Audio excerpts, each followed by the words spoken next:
So ESEA stories are filled with mouth-watering delicacies, from dumplings to Dalgona, summer rolls to mooncakes. How does what we eat inspire the way we write? And how do the general public view ESEA eats? Chaired by me, I have Nghiem, Tuyền, Daisy J. Hong, and Sojung McCarthy. Yeah. That's right. My name is Binna.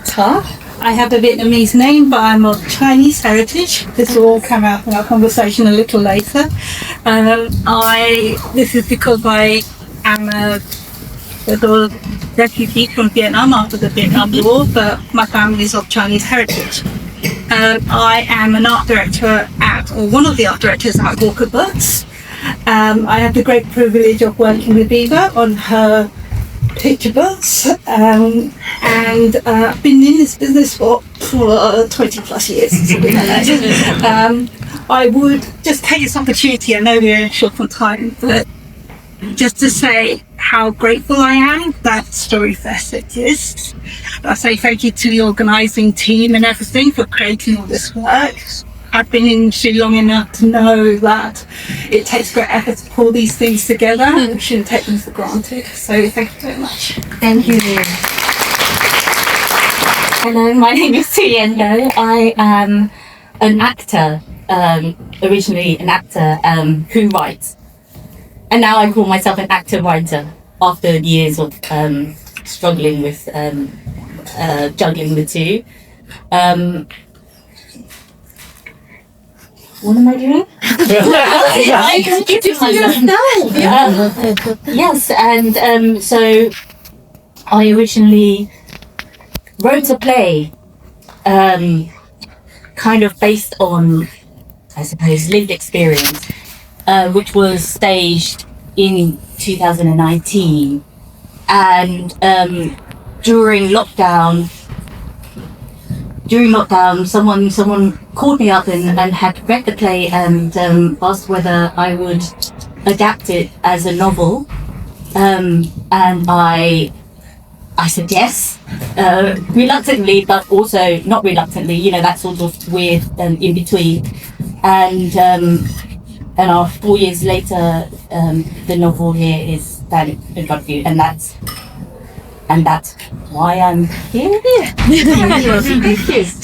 Hi everyone, my name is Daisy Hong. I wrote this non-fiction book that was released in March this year. I'm not a full-time writer, so I have a day job. My day job is at the University of Oxford in equality, diversity, and inclusion work.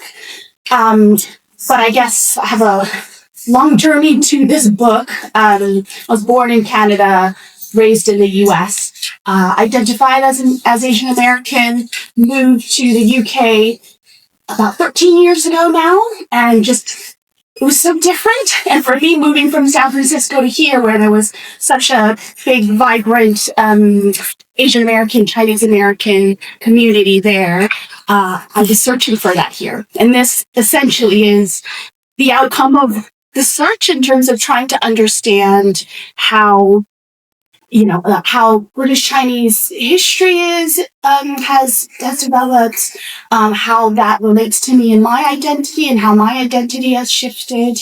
I do have a chapter about food in here, and so my interest really is around the history of that and trying to understand that for myself and then sharing that with other people. And really, what kicked me in the butt to actually write the book was, COVID and the increase in anti-Asian hate and racism and violence, and being in the space of EDI and diversity, not hearing our stories and our perspectives and our voices as much as I would have liked to see. So I sort of kind of did a lot of research, put it in here, but also interviewed a lot of people. Anna's here, one of the 40 people that I interviewed for the book, because I didn't want it to be about me really at all until the publishers were like, you need to put more of you in there, because I wanted it to be about other people's lived experiences. So not just history, but kind of modern day experiences as well. Hi, I'm Sojung McCarthy. I'm an author illustrator originally from South Korea. I studied graphic design in Korea and worked as a children's magazine designer for a while, and I got very, very ill from working 24/7, like literally. So yeah, that wasn't sustainable, so I ran away to Bournemouth to study illustration. And yeah, and then as soon as I arrived, I met a guy, so yeah, so I didn't set out to move to the UK and take someone else's job and stuff. Yeah, but it happened very naturally. Yeah, so this is my author illustrator debut picture book that came out in May. It's about a Korean girl who moved to a new country recently, and she's facing the inevitable language barrier and culture barrier. She does speak English, but not quite as fluently as she likes. So when she is like on the spot, when it's her turn to speak, she gets nervous, and she's like, sometimes she can't find the right words in her head. So it's very frustrating, and she has to overcome that struggle with the power of homemade Korean snack. Our books are not really about food, though food is included in all these books. So food, as we all know and agree, is something we cannot do without, whether we are those who live to eat or eat to live. Food connects us in myriad ways, and in East and Southeast Asia, food is always a symbol of and metaphor for love. For me, as a third culture adult, bringing up biracial children in the West, or in the UK, in London, food is what I bring to the table to help my third culture children connect to their multi-hyphenated selves and cultures. They are Chinese, Singaporean, Italian, and British. So food is also how I show my love, as it was how my mother showed me her love. So I'd like to start with you, Tuyền. Your novel Summer Rolls is a multi-generational story, right? It's a saga, as it's been called, and it follows the Nghiem family. Sorry if I said that wrongly. Is that correct? Nghiem family, the Nghiem family, navigating their immigrant lives in the UK. It's a dual perspective story alternating between Tuyền, a mother who has had to flee Vietnam, and Mai, her daughter growing up in Britain in the 90s. It explores themes of family, identity, belonging, love, and memory, and of course the turbulent relationship between Asian mothers and their Western educated and Western born daughters. I think a lot of us have that experience, at being ESEA, born in the West or educated in the West with Asian parents. At least I do. So I use Western to mean Western values. Okay? So it's a multi-layered story, and food plays a part. In fact, the opening chapter, has something boiling and, percolating on the stove, which actually took my breath away. I mean, the whole story took my breath away, but that particular opening scene, I don't know why I couldn't breathe. Oh. Yeah, because it's so reminiscent of something that we know, that, or at least I know, that I call home, the soup percolating or boiling on the stove. Can you tell us a little bit more about, like the process of writing this from a play? It was a play, wasn't it? It was a play. It was a play, and it's interesting talking about it after it's been completed, because a lot of people have different ideas of where the story might have started, and being asked to be part of this panel, I was like, I didn't myself think about food particularly when I was writing. It was just so much part of me, because I grew up in a restaurant. My parents ran a Vietnamese restaurant, and I worked in the restaurant. And one of the things when I went off to university and I came back to the restaurant, I tried to escape, but I couldn't. And one of the things that one of my the years that I spent most with my mother was running the restaurant with her.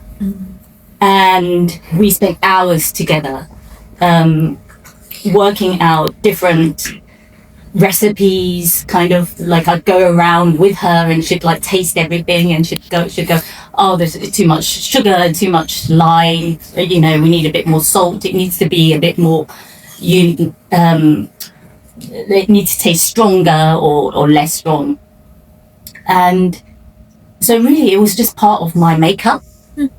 And when I was writing, it just came out naturally. Like it wasn't really, it was just part of my experience growing up. And as writers, when you start sharing your stories, you really realize your experience is like so many other experiences of so many other people. And that's one of the joys of writing and putting it out there.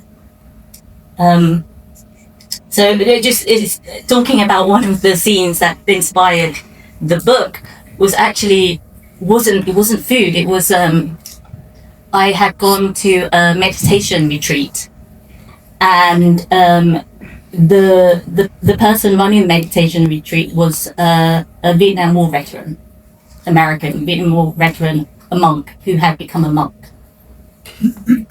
And during that, he shared a story about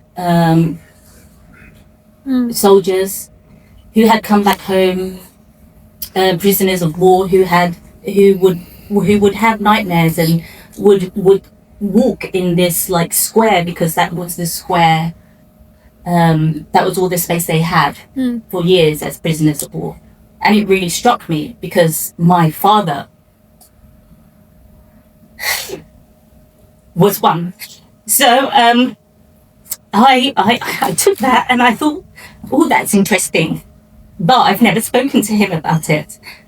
As an actor, I think about, sorry, this is just, if I cry, it's just this is normal for me. So don't worry about my, this is very normal. I just can't help myself.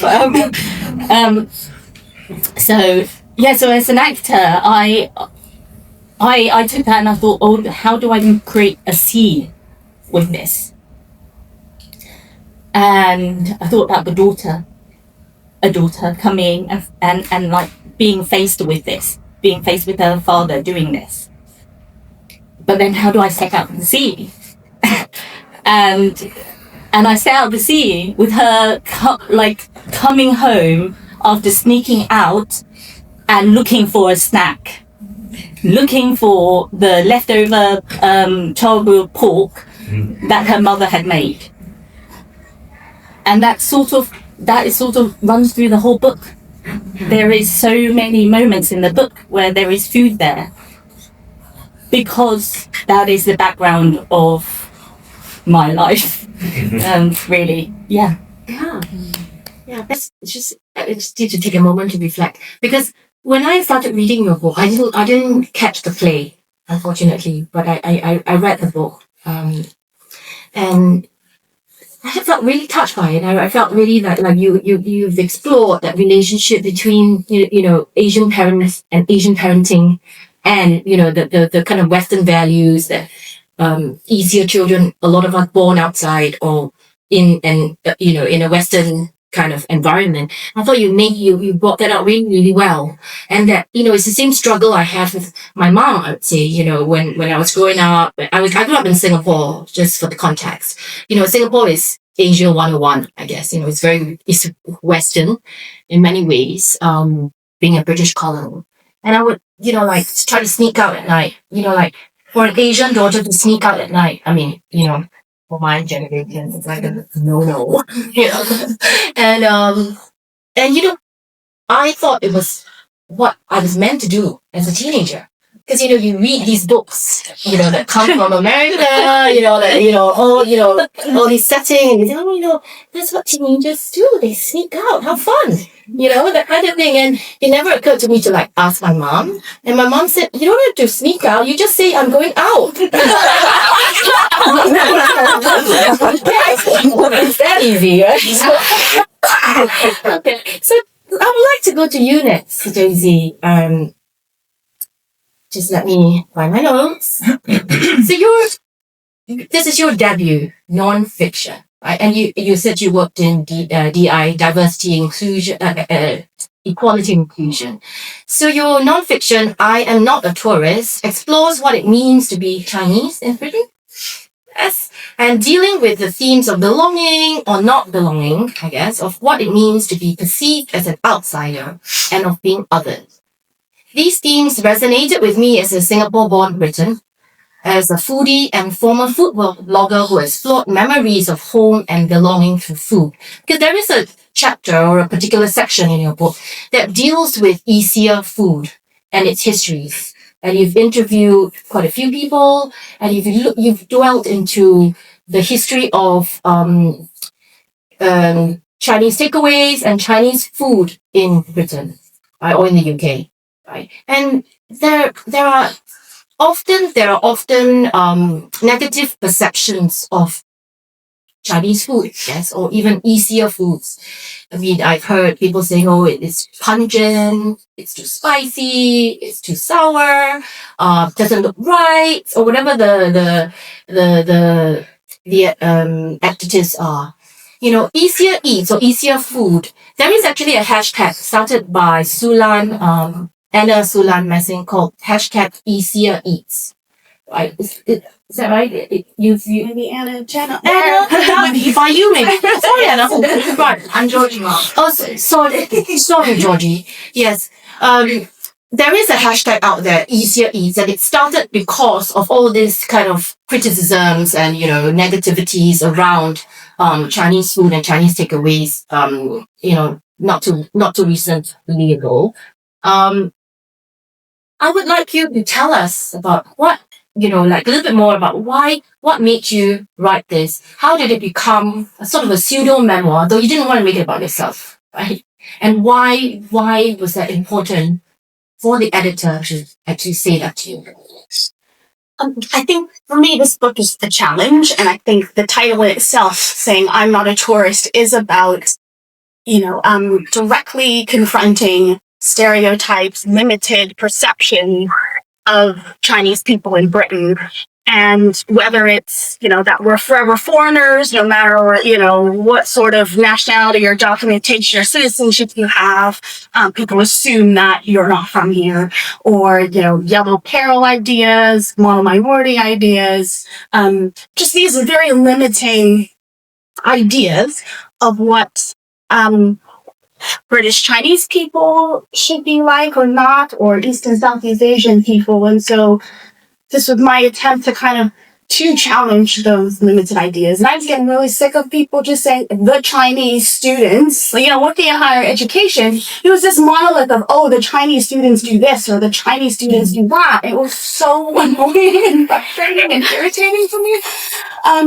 And so throughout the book, it's this wanting to broaden our view of ourselves and broaden our understanding of the history, and food is integral to that because, obviously with migration patterns, immigration laws, the way in which the Chinese diaspora came to the UK first as seafarers, then moving into laundries, then moving to catering, and of course, it's not like distinct periods of this, right? There's lots of interconnections and moving between these categories. But broadly speaking, that's sort of like the path or journey for Chinese diaspora in the UK. And so I definitely wanted to kind of share that and that, and show that, it was first, the history is so interesting to me. So, might not be interesting to everybody, but, the first time the British public widespread, had first taste of Chinese food was in 1884 in the International Health Exhibition in London, in South Kensington. And that was the first time that it was like Chinese food was showcased. But it was showcased in a way in which it was also Europeanized. So there was like a French head chef who, worked with, surprise, French head chef working with, I think, like 9 Chinese cooks from China, but sort of presented Chinese food and Chinese dishes, traditional ones like, bird's nest or shark's fin, things like that, like sort of, understood, known dishes, but like in a fine dining kind of capacity. Because that was to counter these ideas that, because at the time there were some Chinese eateries in like Liverpool and London, but they were mainly for seafarers, for some students, dock workers, and it was, seen to be dirty, filthy, I'm sure many people might have heard these. I certainly have, like, these ideas that will eat all sorts of animals that are totally disgusting. And so there is trauma there, and there's discrimination there.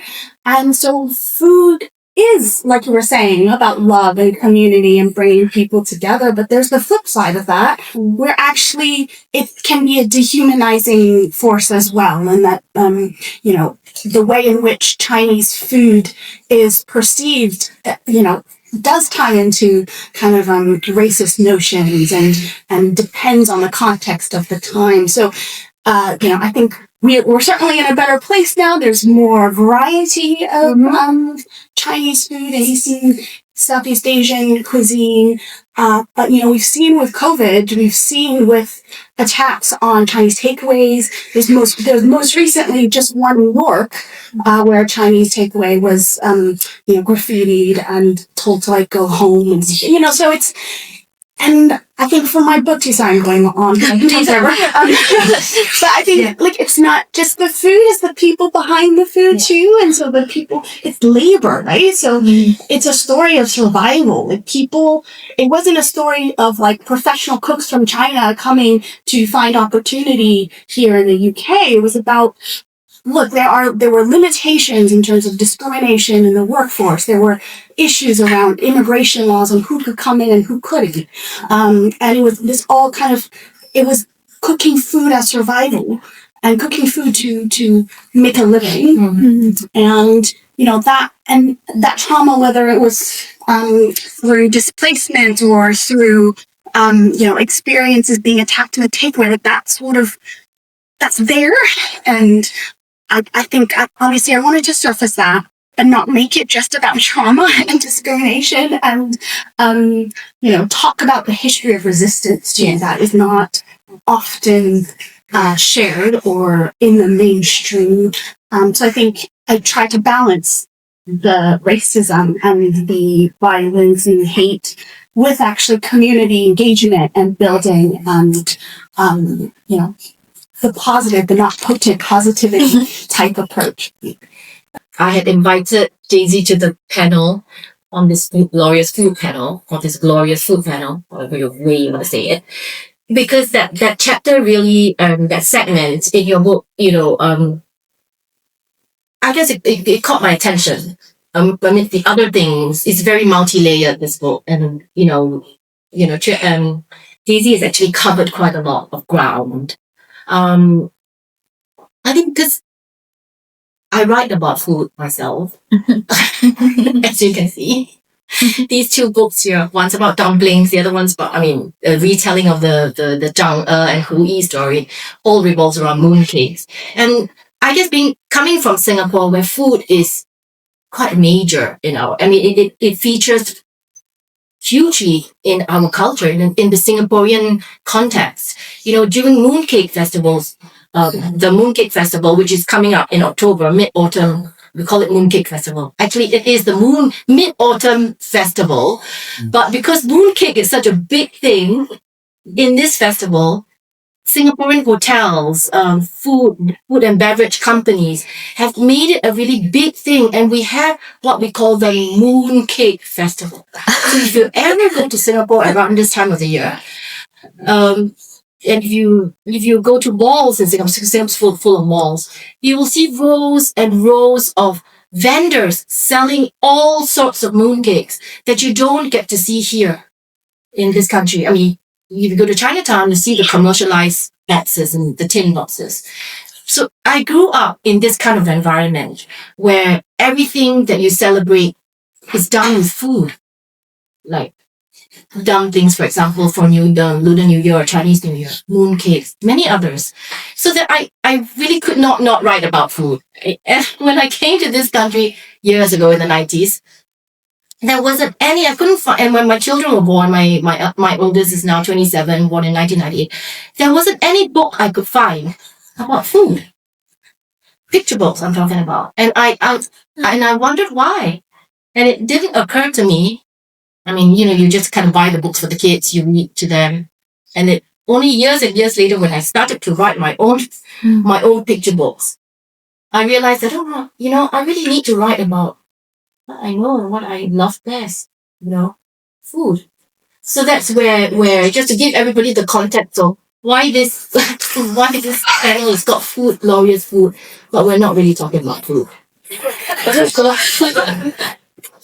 Okay, so moving on. Sojung, yes, you're next. Because I want to talk about your debut picture book. You're firstly an illustrator, and now you're an author-illustrator, which makes you, straddle both worlds. And I love your picture book. I was so excited about it when I got it. But I didn't know what a Dalgona was. And I was wondering to myself, because I'm quite ignorant, but I love, Korean food, but I didn't know the specifics of. As you know, when we eat Korean food, it's always bulgogi. Yeah. Yeah.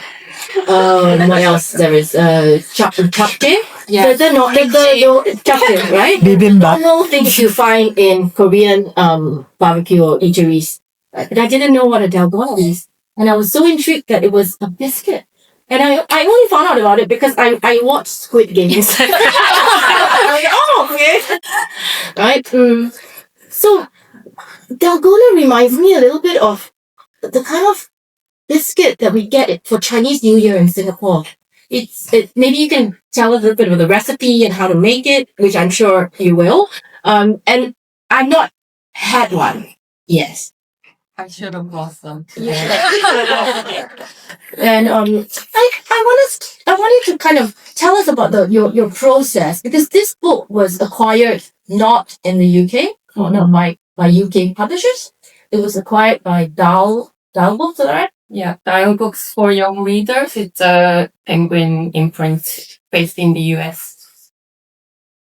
So Dalgona is, do you bake? Do you watch Bake Off?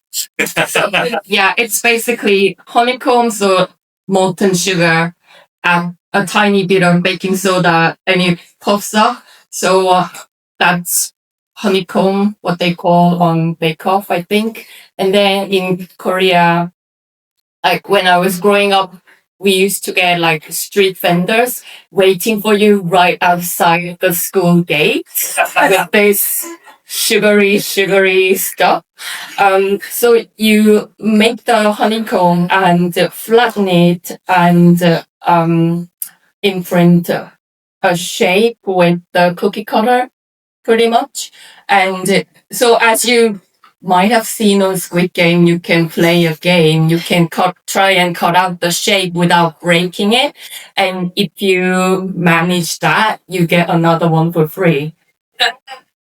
Yeah, so it was a thing growing up. And then I moved here, and obviously I've forgotten all about it. And then I watched Squid Game. So yeah, and I saw Squid Game becoming really popular, so I was like, yeah, I'm gonna ride on that. That's good, Yeah, well, I got bills to pay, so yeah. were asking about why it was picked up by US publisher, I'm not sure. It wasn't my decision. It was actually like, obviously I sent my agent the whole package with the manuscripts, storyboard and some finished illustrations, sample illustrations. And my agent and they have a sort of designated US person with contacts in the US within the agency. And between the two of them, they decided to sub in the US. And it was eventually picked up by Dia. This is so unfair. I could talk about food all day, but she just set me up to tell this whole story. How many of you came last year? Okay, not enough. So I can tell this whole story. I had a portfolio review with the publisher back in 2020, like January, just before the pandemic started, and I got a lot of useful tips. But one of the comments I got was that my overall style, as well as the way I drew like facial features in some of the characters, felt a bit too Asian, or like Asian animation cartoony style. So they said they weren't sure if I would have a place in the UK market. So once you hear that, all the other really helpful and useful tips just go out the window, and that's what sticks with you. So it's still like, it's been 5 years or more, and I still think about that. Like, what if my illustration never fits in? And I'm constantly being told that my illustration, or like my work in general, would do much better in the US market, because one of the reasons I hear all the time is because UK market is a lot more conservative, and the gatekeepers want to see what they grew up with. Yeah. And I have no idea what that might be, or what I can like do to recreate that. Like, I grew up with a totally different tradition. I lived in Korea for like 29 years. So yeah.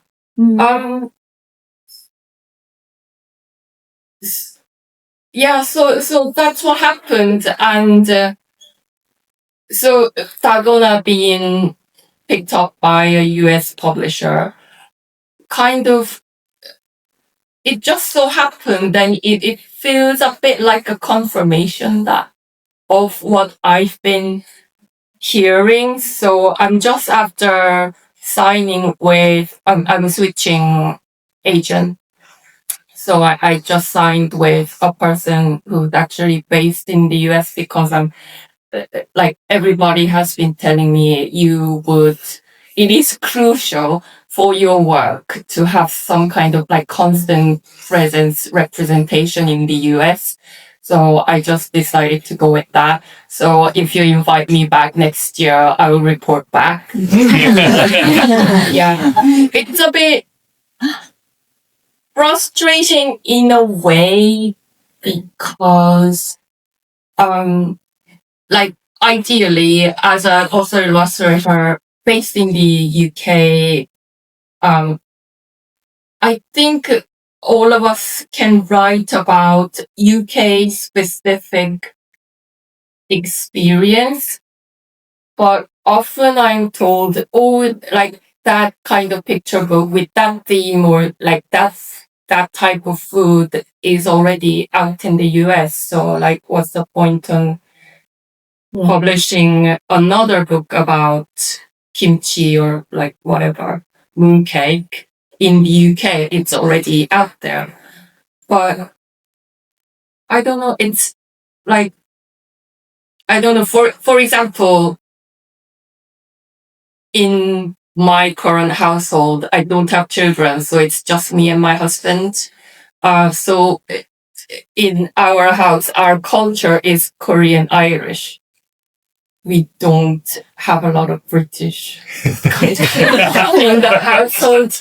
Yeah, but so it's kind of, if I'm allowed to do so, I think I can write about Korean Irish culture heritage children living in the UK and how that might be different from, I don't know, like white British experience.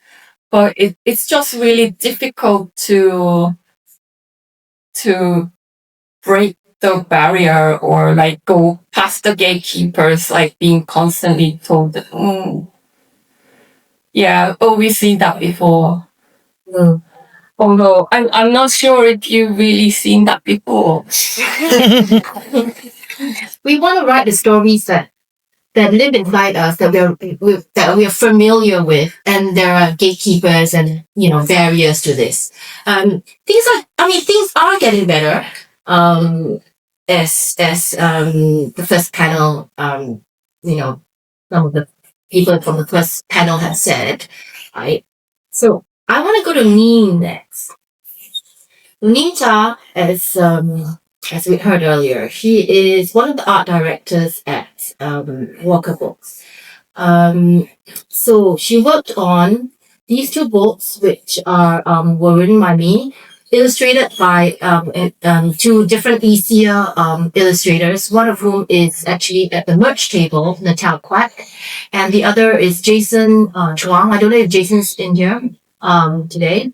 And she also worked on another book, which is a predominantly ESEA book, also illustrated, written by ESEA author, illustrated by ESEA author, and that book is, she'll tell you a little bit more about it. I actually want Nghiem for you to talk about your experience as an ESEA art director, which is quite rare. Yeah. I think so. Nails up there. And to be honest, when Walker acquired this book first, I wasn't expecting an easier art director. Going hard for that. Yeah. Okay. So after the question, right? Were you quite nervous when you submitted it? Like you would be handing me the book? Yes, I was, and I also. I obviously in this country, as you know, you've got to kind of get an agent first, and then the agent sells your books, right? So my agent, she read this book story, which actually has turned around. It's not even the same story anymore. It's gone completely different. And I guess what she liked in it was the voice. And she had submitted it widely, and Walker picked it up. And Walker said, I love it, but then we've got to do this, got to change this. And I was thinking, like, who would be the illustrator, right? Because it's a very ESEA book. I mean, East and Southeast Asian book. So it's multi-generational. It has a little girl and her grandmother and the mom. Mom doesn't kind of do very much. It's the relationship between the grandmother and the granddaughter. And that relationship, what pivots or, how that relationship pivots is really through the dumplings that they make together, right? As I said, in my family, food is a symbol and metaphor for love. And that's how I explored that in this book. I was, just to answer your question, I was kind of quite worried about like who's going to art direct it, who's going to illustrate it, and I was very, very new at that time, even though I'd been pre-published in Singapore and all that, but the process there is very different. In the UK, this was my debut, which really didn't come out as a debut, but never mind, that's a long story. It took kind of quite long for it to come into fruition. How many years? Yeah. I had to wait for Natal, didn't we? We had to wait for Natal. We wanted Natal. Yeah. So yes, I was worried, but anyway, I'll let you fill in the blanks. Well, first of all, a big shout out to Maria Tuddy, who's the commissioning editor for Eva's titles as well. But talking about just the food angle, I just wanted to remind you of how I convinced you I was the right person for your work, was to ply you with a whole load of dumplings. And That's something like that. Dumplings when I visited local. So we homemade dumplings that my mum and I made at home because we really wanted to convince Eva that this was her best place to be for her books, and to say that it's going to be in good hands. And I think as publishers, and if we can do so, we need to create this safe space for these very, very personal stories. All the books on this that will come through this table today are very, very personal stories. And as publishers, we need to ensure that our contributors, our talent, feel that they're in a safe space. And part of this process also was to find the right illustrator for Reader's books in particular. And it felt like I scoured the internet, but I gave her a short list Yes. for you to kind of choose from, Yes. and be a part of the choosing process, because it's your story. There's a vision to it that we all need to be a part of, and a team voice. So this is how we ended up waiting for Natal, if you can hear me. Natal's She's looking at show. Yeah. So Natal quack. Natal quack.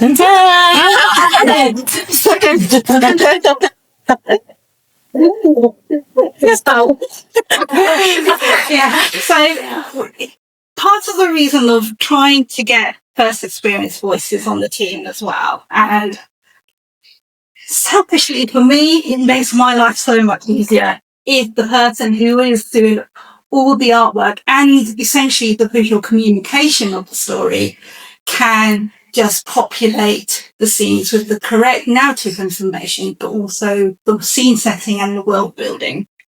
And this is really important, not only to be true to our voices, but also to communicate to, and I'll use your word in a way, Westerners, that this is the world we live in. And these are these little characteristics that are part of us. It also means that as adults reading it, there's so many little Easter eggs that we've hidden in the background that any child would just glaze over because it's part of their own world. They're taking it for granted that it's just there. But actually, as adults, part of the diaspora as well, these little things mean a lot to us. And to see it reflected back at us, because we had never had that experience growing up ourselves. That was very important across these titles. And thank you for your book for giving us a platform. Thank you to Walcott. Actually, thank you to Maria, because just to say that even though this is a very ESEA focused story, it's really an all Asian cast, let's just say. Right? Maria Tunney is Irish. And when she commissioned the book, and we had conversations after, she actually said this reminded her of her relationship with her grandmother. Right? So there is a universality in these stories that we write. You know, it isn't just for ESEA, and I'm hoping that we're not all, I mean, at least I don't just write for ESEA children. I write for all children. Because I think all children deserve to read whatever books that are out there. I mean, there was a point that I think Sojung had made about UK focused books. I grew up in hot and humid Singapore. I came here in my early 20s. So I've been here since the 90s. You can tell how old I am. But when I was growing up, I did not read any books that had any ESEA person in it at all. I don't read in Chinese. I only ever read in English. Right? And I read Enid Blyton. I read Magic Faraway Tree, love that. I read Heidi. Heidi was my favorite. Heidi, the mountain girl and the gold. And I had never been to a mountain. Obviously, right? And the nearest goat, I had to drive like 10 hours away because it was in Malaysia. Singapore didn't have goats, right? And so this has become kind of like an in-joke in my family. So when I met my husband, who's Italian, and I went to the mountains with him, his family has, they go to the Italian Alps quite a lot.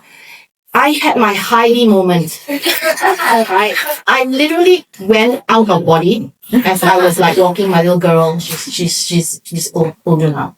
And I thought, God, this is Heidi. Honestly, it was, it didn't even occur to me that what I was reading when I was a little girl in Singapore had nothing to do with me. I just read the books and, it opened up my world. And when I visited, the Alps, it was familiar, even though it's rather out of body. And I remember saying to my husband, like, no, I'm eating this sandwich, like a panino, with the chips in it. That's what Heidi must have done. So as you can imagine, our lives as ESEA creatives or ESEA authors now, I think I'm very purposeful in putting this out there, putting my inner world, the world, I've grown up in my stories. And I do this also because of my children. They also didn't grow up with any books that had ESEA, anyone in them. And they're biracial, right? And I remember making up stories. I made up stories of Sun Wukong, the Monkey King. I just kind of made it up. And I knew there was a Monkey King, there was this other various characters. And when they couldn't go to sleep, I actually made up these stories and I told them because I didn't want them to not have that kind of culture that I didn't have, right? And it's not a sob story, but, things are getting better. In the Sea is about, it's Chi Tai's own story. And I hope I gave her the same comfort and experience that I gave Eva in creating this book for her as well. Just to angle it back to food, this book is about the lack of food during the journey out of Vietnam after the war, but also it ends with a family seated around the table full of food afterwards. So I think that's a real kind of condensed way about how I think many of us on this table have that perception of food and the value of food, emotionally as well as educationally as well. Yes. So yes, it means a lot to be here today. My question is, I get asked to write about food a lot, and I actually struggle with having to keep describing the same dishes over and over in a novel way. Do you guys have a secret in terms of how you find inspiration when describing food? Good question. For me, when I describe food, it's very much the emotional impact it has on me. So it's very much to do with the sense and the taste, and I try to very much like bring it down to the individual ingredients, and then just re-sensorize myself through the imagining of that experience. It is hard to do the same dishes over and over again.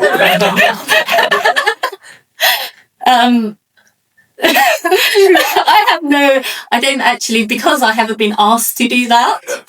I actually don't have any advice on that, but I imagine it, I don't know, it's one of these things where sometimes we think that we only have one way of doing something, or we have one story. And actually, going back to meditation, it's actually like just sort of sitting with something, you see more. And actually you realize there isn't just one story, there's 1,000 stories and maybe 1,000,000 stories. And I guess maybe that's how I would approach it, that it might take you somewhere else if you sit with it for long enough. Yeah, it's meditative. It's meditative in a way. Yeah. It's when I used to be a food blogger, and I kept my own blog. When we moved to France, I was looking for quintessentially Asian food or East and Southeast Asian food. And there's a lot of Vietnamese food in France, as we know, and Chinese food not so great. So that kind of. So I was looking for a sense of belonging, living in Paris 2.5 years, and I started a food blog. I've never blogged about food before. I just add food. So I was reading other people's food blogs, and I realized that people talk about mouthfeel, the crunch, the velvety, all these adjectives, and it made me a better writer, actually. So I write about that a lot. Like how does the food feel in my mouth, in my hand, how to smell. So we go back to the five senses as writers, right? I mean, I get that it is, we're always writing, we may also be always writing about the same kind of dishes and kind of hard to find inspiration. So during the time when I was blogging, I ate a lot. Yeah, I don't know that I don't know if that helps, and also the emotions that food brings up. Yeah, I mean, I missed Singapore food a lot living in France because there wasn't any at that time. Yeah. Any other questions? Yes. Hi, I just have a reflection really about food, I guess. It's been so interesting hearing you talk about food and what it means. And I was just thinking that in the context of being migrants and first generation migrants and food actually that you're familiar with not being available to you or to your children, taking the time to cook food, I mean, that's actually taking back agency as a cultural producer in a really conscious and intentional way. And it's also sort of, kind of like commitment and love, because it's actually really easy to feed your kids, Finder's crispy pancakes or pot noodle or whatever the hell it is. But taking the time to search out ingredients and to make it, it really does show you have agency to give your children their culture back. And you really assert, your identity and Asianness and your culture and heritage. Yes, thank you for that. Yeah, thank you. One of the lines in the book, I think that jumped out at our publisher was when the mother takes time to create a particular pickle. Yes. And it takes weeks. And the line is, and with time you're rewarded with memories. Yes. Love that. And I didn't really think about it when I wrote it, but it's because it's so in me. But I think it's true, and I think back to my mother, and actually there's so much creativity involved in doing exactly that. The creativity, because I'm one of 7 children, so she had to feed 9 of us, and there's so much creativity in how she went about it, and that too could be something, when you think about writing about food, it's like, how does someone go about it? Again, with the history, how was that journey? How do these ingredients get to this place? The journey of those ingredients. So all of it is sort of, seeped in our own kind of cultural histories, our own heritage, which are eternally universal. Yeah. It's the memories. Mouthfeel is memory. Yeah, right? Yeah, sorry. Yeah. No, I'm finished. So we have Winnie and then Candy. Yes, sir. Hi. I love the panel, but I love how food, like you said, it's memory. It's linked to our heritage, or our parents' heritage. But do you feel like the Western culture or Western publishing industries almost sort of ghettoize East Asian creators to be where food is the obvious link, right? It's like, so East Asian culture gets fetishized in the form of food, right? And on one hand, for Westerners, their first knowledge of Chinese culture might be Chinese food, or Vietnamese culture might be Vietnamese food. But I mean, I've kind of noticed in the publishing industry, it's quite easy to see here's an East Asian woman publishing a recipe book. But do you feel like we're almost in some ways limited to expressing our culture and our heritage through food because that's what's expected of us by Western cultural gatekeepers, I suppose? So I think from a children's book angle, it's the easiest way. Yeah. It's a very instant way. Yeah. And I think for Western kids, it's probably their first interaction with perhaps even the word Chinese or something if they've grown up in a very kind of Western white environment. So it's our way in. But on top of that, like Eva's done her book, you layer on another sort of narrative as well. So it's definitely a way in to educate from the kids' angle. So well, I mean, that's interesting you say that, because when I written the novel, it's such a massive expansion from the play, and I wanted to change the title from Summer Rolls to it sounds really awful, The Wound, because it was more of course, that would not have been the right, but it's something along those lines, right? Because I was like, literally, that's how I felt. I was like writing about this wound in the family that it's not spoken about.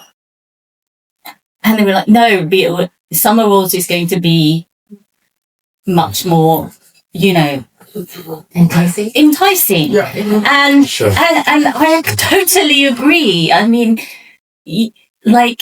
yes, we can say that, it might pushing you in the corner or fetishizing or something, but the truth of it is I'm writing to in the hope that lots of people read the book.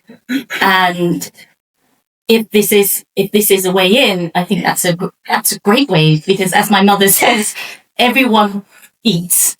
Yes. Everyone loves to eat and want to eat and need to eat. So I think it's a great way in.